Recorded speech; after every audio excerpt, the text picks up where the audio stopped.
Welcome back to another episode of 40 Facts About the 40K Universe. I am your host, Gershwin, and you are watching One Mind Syndicate. Today we continue talking about Space Marine chapters, as we talk about the Storm Zealots. Now, this is a fan-made chapter.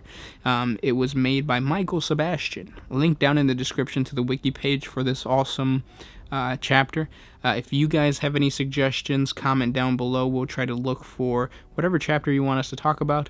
And then if you're new to the channel, subscribe. We post Warhammer 40K content every single day. With that said, let's get into 40 facts on the Storm Zealots. The Storm Zealots are a Loyalist Codex-compliant successor chapter, created from the proud lineage of the stalwart Imperial Fists during the 23rd founding, the so-called Sentinel founding. The Storm Zealots primarily wear olive drab color power armor, with Calthan brown color on the left knee guard, foot armor, and the shoulder guard trim. The Storm Zealots chapter badge is a Jurasian star with a large white color skull centered in the middle. The six-pointed star, or so-called Jurasian star, represents hope and devotion of Jurasian to the God Emperor. The skull in the middle represents the Emperor's sacrifice for humanity that has never, nor should ever be forgotten. The Storm Zealots' history dates back over 4 millennia earlier, when the High Lords of Terra called for the raising of the 23rd founding. This particular founding is believed by Imperial scholars to have been one of a series of linked foundings that took place during the tumultuous period in Imperial history, intended to repair the power and reach of the Adeptus Astartes that had suffered considerable losses in the preceding millennia.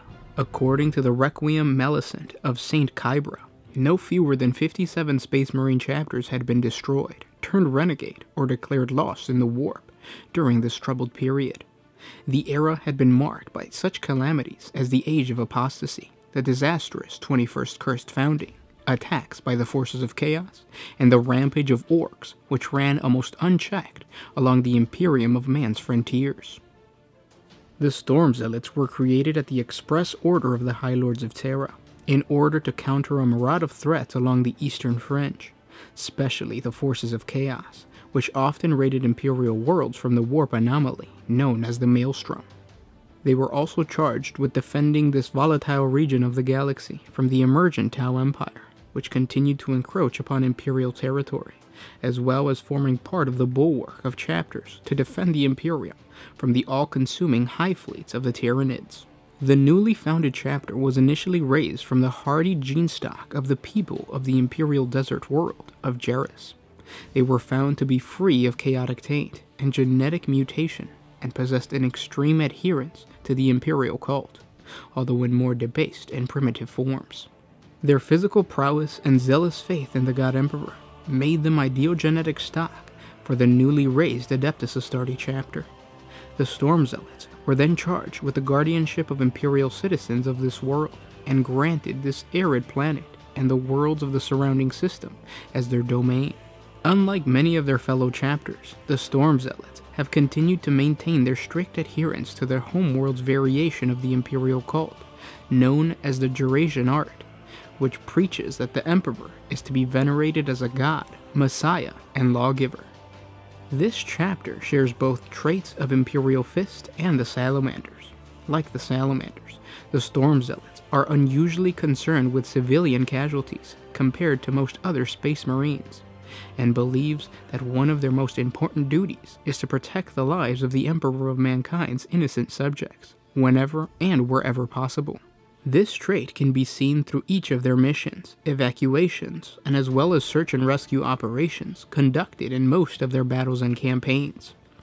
Even though the chapter shares the human trait of compassion, similar to the Salamanders, their gene seed and their combat doctrines are proof that their founding father originates from the stoic Primarch Rogal Dorn. For many centuries, the Storm Zealots have defended their domain, as well as the neighboring Imperial planets, from Tyranid hive fleets, Dark Eldar raiding parties, and the expeditionary forces of the Tau Empire. Due to the chapter's constant vigilance on the frontiers of the Eastern Fringe, the Storm Zealots almost never compete during the centennial competition known as the Feast of Blades, that is held between the Imperial Fist and their fellow successor chapters, due to the Storm Zealots' vital need for every battle brother to maintain their sacred duty of standing sentinel over the region of the galaxy.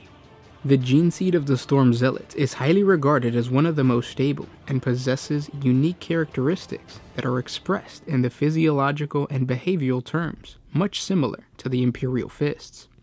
Physiologically, the chapter has lost an organ particular to Space Marines, the Petrus gland, which allows the Marine to produce acidic spittle. The gene seed of Storm Zealots gives them an obsessive, highly disciplined, well-organized, and determined perfection in medium to long-range combat, giving an enhanced marksman skill when operating bolt guns and heavy weapons. There are few physical abnormalities.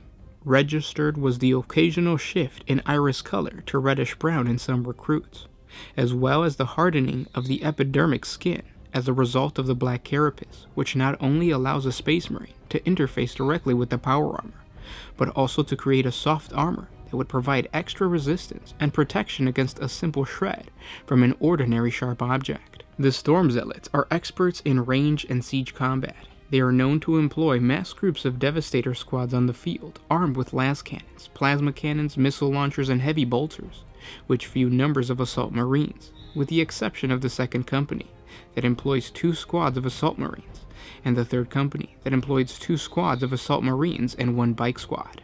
Many of its tactical squads have autoscopes attached to their bolters to increase the accuracy while performing a precision shot on the enemy. The chapter's sergeants, both tactical and devastators, are mostly equipped with combi bolter, storm bolter, and power fist, or chainsword for melee combat. The Storm Zealots chapter standard issue bolt gun is a Mark V Jezreel pattern bolt gun, the bolt gun that looks similar to the Call pattern bolt rifle, with additional fixed attached autoscope and slightly shorter barrel and receiver. Storm Zealots are also one of the few Space Marine chapters of the later founding that employ Centurion Devastator warsuits, instead of the usual vehicle, such as a land speeder and a Razorback. They often focus on infantry, walkers, fast attack bikes, artillery, as well as their support from Storm Talon gunships and Stormhawk interceptors.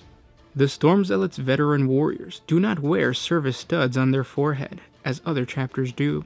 The chapter's veteran company and a squad in each of the battle companies is consistent of the Storm Commando, the chapter elite veteran special force, replacing the Vanguard veteran and the Stern Guard veteran Space Marines. The chapter's concern for human casualties has led them to perform many daring missions, such as search and rescue missions inside hostile territory, as well as evacuations.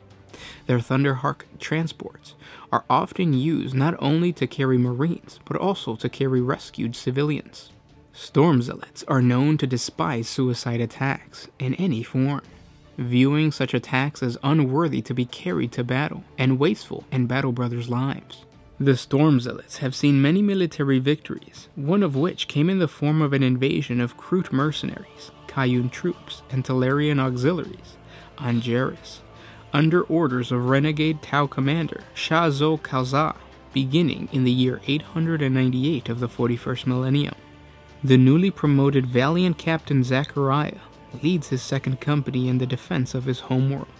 For 2 years, the Tau tried to seize the hive city of Tau Chine, but failed, thanks to the heavily defended fortifications. The zealous 2nd Company and the bravery of the 48th Eurasian defenders that caused tens of thousands killed amongst the Tau forces. Amongst them was Tau commander Shah-Zol Kalza, that was slain by Captain Zachariah in combat. Enraged by the death of his once close comrade, Commander Duskblade, with the permission from the Ethereals, gathered a massive army of Dal-Shia Sept and led a retribution invasion to Jairus. 3 years since the Battle of Rafala, a massive Tau fleet arrived on Jairus. The fleet of Dal-Shia Sept firecast warriors to capture Jairus and avenge the death of the old commander. The Second Eurasian War begins at the end of the year 996 of the 41st millennium, and would last for the next 4 years, with the aid of the Storm Zealots' 8th Assault Company's air support of Storm Talons and Storm Raven gunships. The 2nd and 4th Companies led a near-successful defense with minimum casualties. Due to his deep personal hatred of humans, and in contradiction to the values of the greater good, Commander Duskblade decides to burn down settlements, small towns, and slaughter civilians for a week straight to avenge his comrade, as well as to lure the Storm Zealots out of the defensive positions. Following the 4th year of conflict, both Captain Zachariah and Shoshanim were able to drive the Tau away from the Hive City, leading them to evacuate mining villages by the nearby canyons. At the end of the final battle, Tau Commander Duskblade was slain by Captain Zachariah in a deadly contested melee combat. His decapitated head was shown to the rest of the Tau force, and the invading armies soon trembled in fear as they retreated in mass confusion back to their vessels, and made a quick departure as their rear guard forces were mercilessly slaughtered by the 2nd and 4th Companies. Having suffered nearly 97% casualties, the Tau, included the wounding Crew Shaper, boarded the Orca and departed the planet. And those were 40 facts on the Storm Zealots. I hope you guys enjoyed this video. Link is down in the description to the actual wiki page for these guys. There's way more lore to them. They have a lot of campaigns that you can check out, so be sure to click on the link down in the description. And again, this is a fan-made chapter, so it was actually made by Michael Sebastian. So thank you so much, Michael Sebastian, for this awesome lore. And like I said, there's way more lore on the actual wiki page. And then you created 2 more really awesome chapters that I want to talk about, and we will talk about pretty soon. The Naga, and then also the 1,000 Blades, I believe it was. So be sure to subscribe to the channel to get more lore, fan-made lore, and just regular Warhammer 40K lore. If you guys have your own lore, be sure to hit us up either on Instagram or on Facebook. Just understand that if you hit us up on Instagram and you just like paste your entire story into the comment section or into the message section in Instagram, it's going to be really hard for us to take that out and actually read it. So links to the wiki page would be really helpful, or to whatever forum you have your lore written down, so it's easier to actually like take it, break it down, and all that kind of stuff. Be sure to check this guy's awesome Instagram page. I'm going to link that in the description too. His models look amazing, so be sure to check him out on Instagram. Follow him. And again, thank you so much for listening to me talk about the lore of Warhammer 40K. If you guys have any other suggestions, comment down below. And if you guys want to support us, jump on over to Patreon. A simple $1 a month helps us create more videos for you guys, and you get some extra fluffy videos of just like random cool stories of Warhammer 40K that we create. Right now we're doing the whole Halloween thing, so there's going to be a lot of creepypastas on there. So be sure to check us out on Patreon. If you can't, simply by liking, commenting, and sharing, it helps out the channel. With that said, I'll see you tomorrow. This is Gershwin with One Mind Syndicate, signing out.